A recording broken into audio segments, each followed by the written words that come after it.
তোমার সন্তান যখন মরে যাবে তখন তোমার খবর কি? তোমার খবর কি?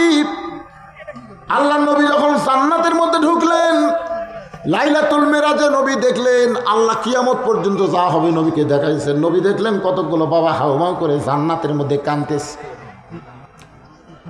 আমার নবী যখন জাহান্নামের মধ্যে ঢুকলেন, এমন সময় দেখতেছে কতগুলো বাবা মুস্কি মুস্কি হাসতেছে।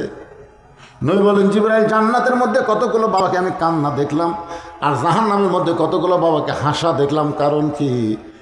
জিবরাইল বলে, রাসূলুল্লাহ, এই জাহান্নামের মধ্যে যারা হাসতেছে তারা নিজের পাপের কারণে জাহান্নামী হয়েছে, কিন্তু তাদের সন্তানগুলো নামাজ পড়ে পড়ে সব সময় আল্লাহর কাছে বলতেছে, রব্বির হামহুমা কামা রব্বায়ানি সগীরা।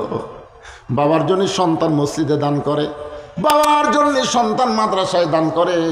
আল্লাহ ডাক দে বলে, পাগল রে, তুই পাপের কারণে জাহান্নামী হলে কি হবে?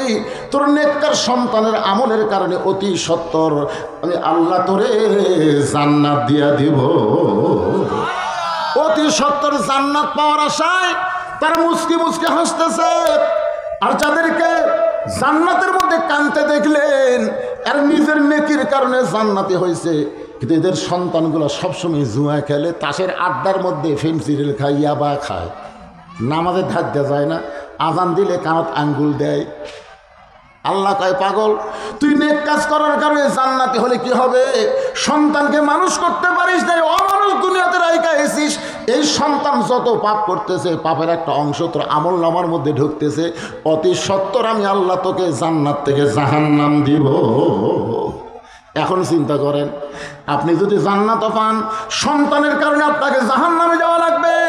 আবার আপনি যদি জাহান্নামেও যান, সন্তান যদি ভালো হয়, ওই সন্তানের কারণে আল্লাহ পাক আপনাকে জান্নাত দিয়া দিবে।